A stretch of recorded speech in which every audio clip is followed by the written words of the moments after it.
Welcome back to the deep dive. This is where we take all that curiosity you send our way and really dig in to find the knowledge you need fast. Think of it like your shortcut, yeah, to getting properly informed without drowning in info. Exactly. We cut through the noise to bring you what matters. So today we're plunging into personal plant medicine. We're working off this really fascinating conversation with Elizabeth Sage. Now, the character describes herself as a geriatric toddler mom. Which means basically having a child over 35. Yeah, exactly. And she's also a certified Ganjier. Okay, Ganjier. That sounds interesting, like a sommelier. Pretty much. It's the Canadian term. Essentially an expert on cannabis like you'd have for wine or beer or cheese even. Got it. So our mission today really is to unpack this evolving world of cannabis using her insights.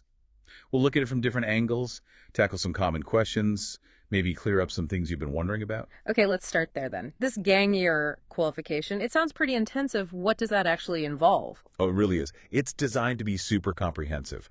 It's multidisciplinary, covers everything from the very beginning, like understanding breeding, cultivation. How it's grown, yeah. Right, and how that affects the final plant. Then it goes all the way to extraction methods, remediation, fixing any quality issues, even sales and customer interaction. Wow. Okay. So it's way more than just knowing like different strains. Absolutely. I mean, assessing the plant through your senses is a big part, sure.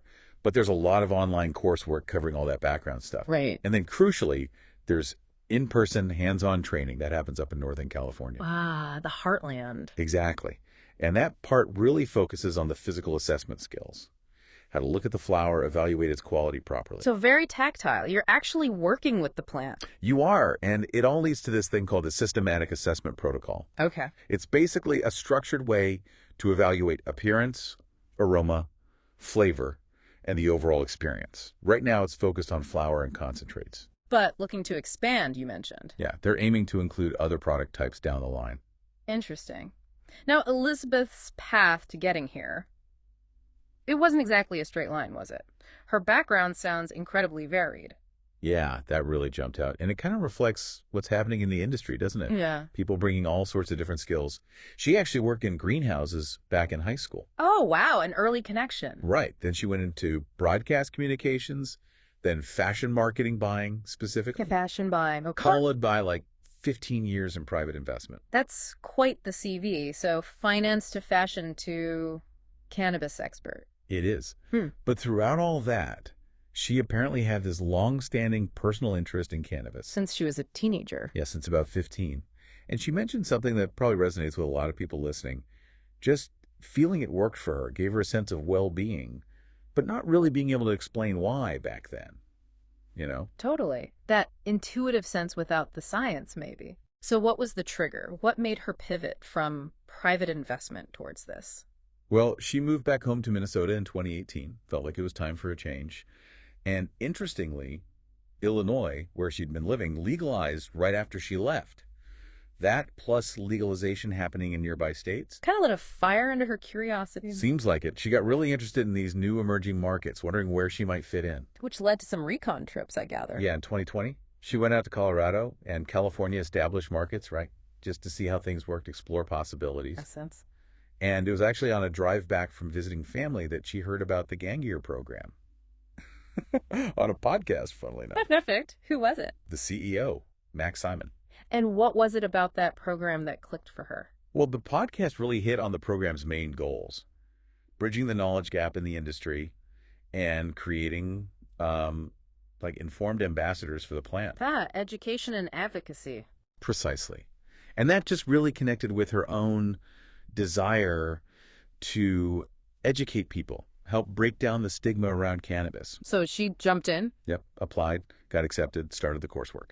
And it sounds like she didn't just stop at learning for herself. She wanted to foster that conversation more broadly. Absolutely. Her natural curiosity just took over. She started developing her own educational stuff, running community groups, really aiming to create these safe spaces where people could just talk about cannabis openly, honestly, and kind of dismantle that old baggage. Which is a perfect segue into how that conversation is changing. I think most of us have seen a shift in attitudes. Oh, definitely. There's still a huge need for good information, though. especially to, undo some of the damage from the D.A.R.E era, as she put it. Right, that remedial education. Yeah. But alongside that, there's this real hunger for open dialogue. She said a common question she gets is basically, is what I think about cannabis actually right? That really shows the level of confusion out there. It does. So there's a need to correct those misconceptions, explain how it actually works in the body. It's not just about legality then, it's about real understanding. Exactly. Understanding things like dosage, how it hits everyone differently, and the importance of setting intentions, what you actually want from the experience. Going beyond just consumption to the why and how. Precisely. Moving towards a more mindful approach. Okay, let's switch gears and talk about the business side, because the cannabis industry, particularly in the US, it sounds like a minefield. It really is uniquely challenging because it's still federally illegal, right? That creates massive financial hurdles. Elizabeth brought up Section 280E of the tax code specifically. Yes, 280E. Heard about that. What does it do again? It basically stops cannabis businesses from deducting normal operating expenses that any other business could. Seriously. So things like rent, payroll. Yeah, a lot of standard deductions are just off the table, which, as you can imagine, drastically cuts into profitability, even if sales volumes are good. Wow. So a company could look successful on paper, but still be struggling financially. Exactly. And then there's just basic banking. Right, because banks are federally regulated. Yep. Most traditional banks won't touch cannabis money. So businesses are forced into using a smaller number of, often more expensive, specialized financial services. A constant headache. What about legislation? We hear about things like the SAFE Act or the MORE Act. Any hope there? Well, those aim to fix some things, especially banking access. But Elizabeth's view was that real significant change probably won't happen without bigger federal action.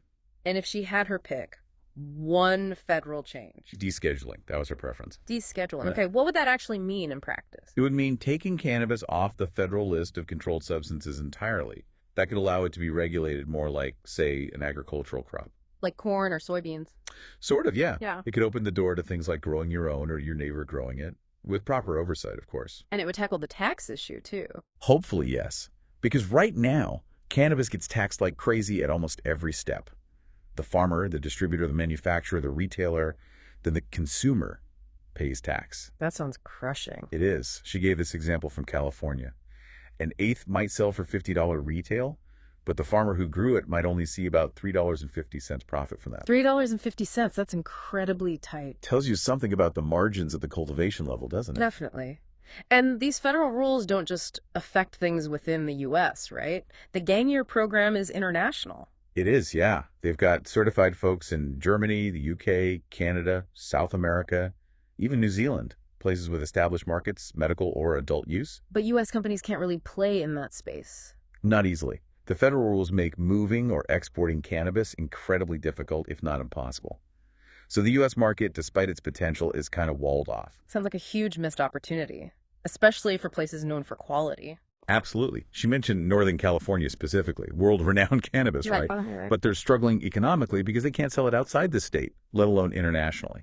Which brings us neatly to the investment angle. With her finance background, how does she see the U.S. market? She used this great phrase, 37 industries in a trench coat. Ah! Okay, unpack that for us. She means it's not one unified industry.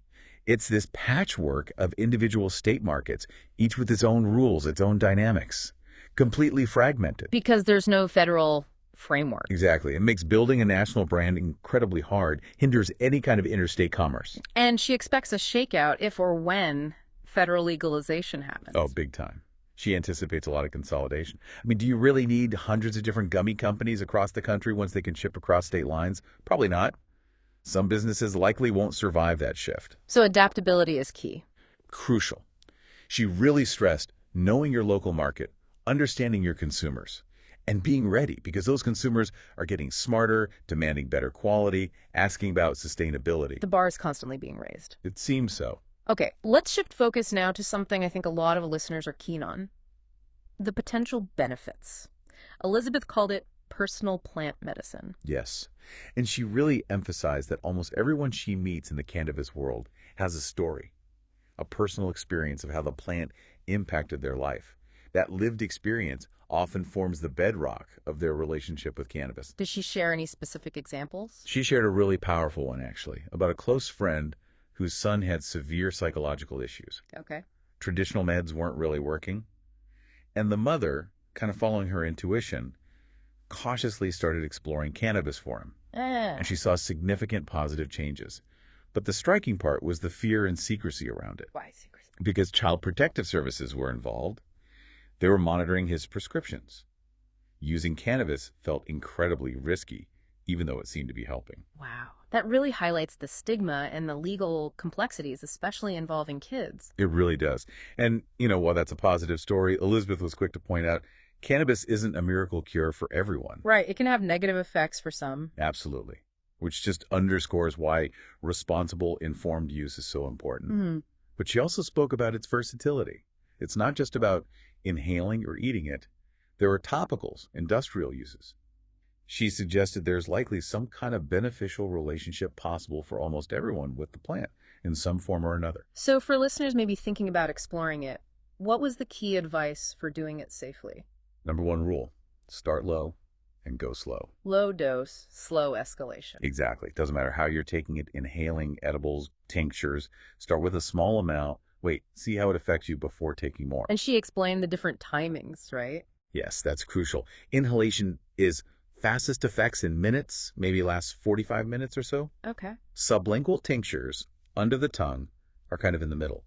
Oral stuff like edibles or capsules, that's the slowest onset. Can take an hour, maybe more. And the effects last longer with edibles. Much longer, yeah. Yeah. Because when you eat it, your liver converts the THC into a different compound, 11-hydroxy-THC, which is actually more potent and lasts longer. Good to know.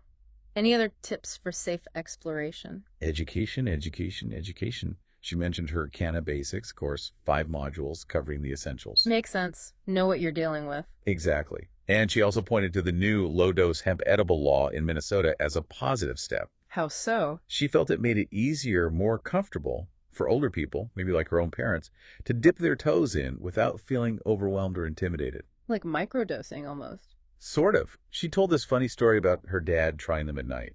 He didn't feel like super high, but he realized he was sleeping way better.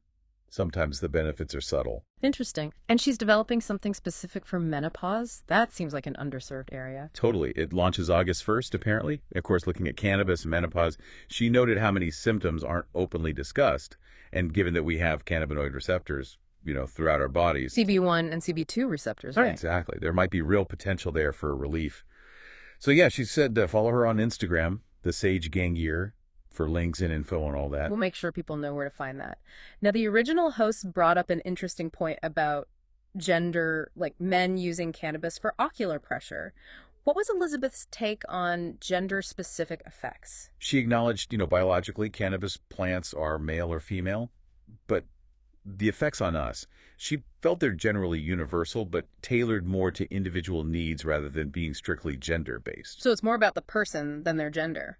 Pretty much. Mm-hmm. She sees the future moving towards really personalized medicine, including cannabis, getting away from guesswork and understanding exactly what works for your specific body chemistry. And the key to that personalization is understanding all the different compounds in the plant. Precisely. Not just THC and CBD, the famous ones, but all the minor cannabinoids too. THCV, CBDV, CBG, CBC, and the terpenes. The aromatic compounds. Right. They all play a role.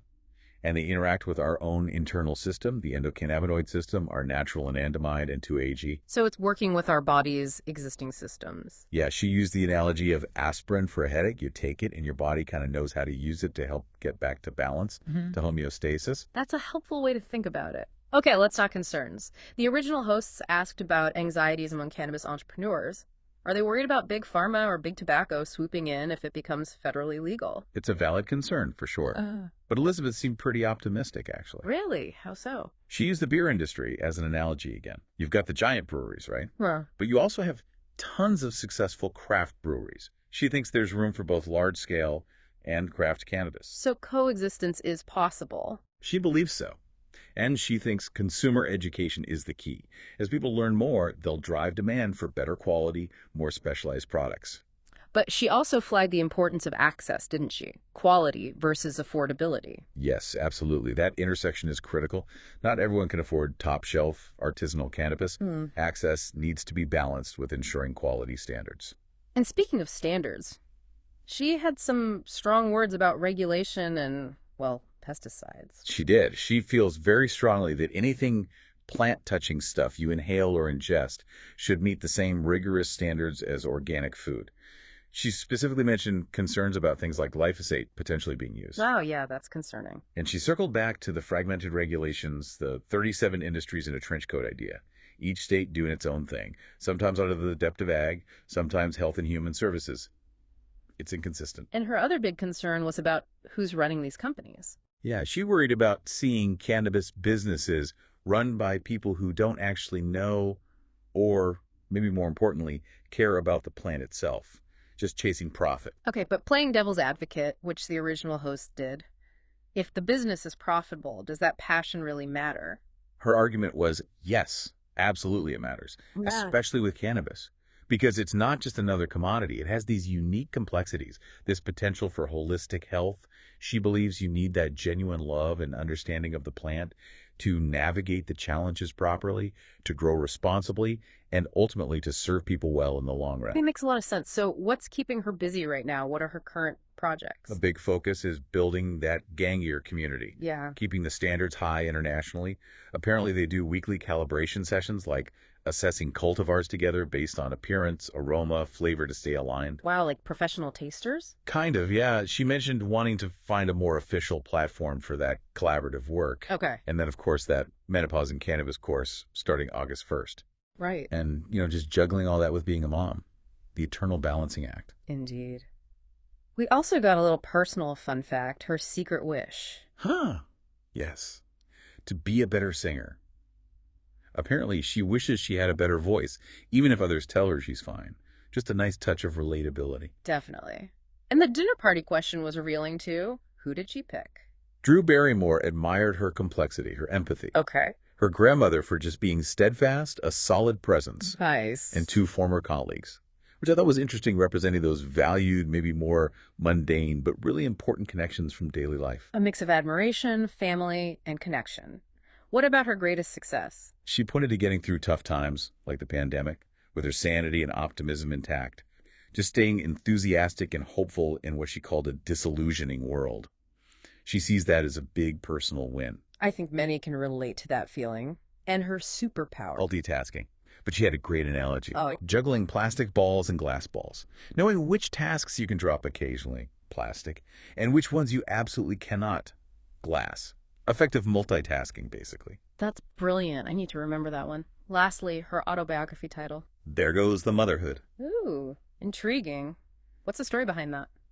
She said it reflects her whole journey through cannabis, spirituality, finding herself, and emphasizing the power of choice now in the present rather than getting stuck in past shame or regrets.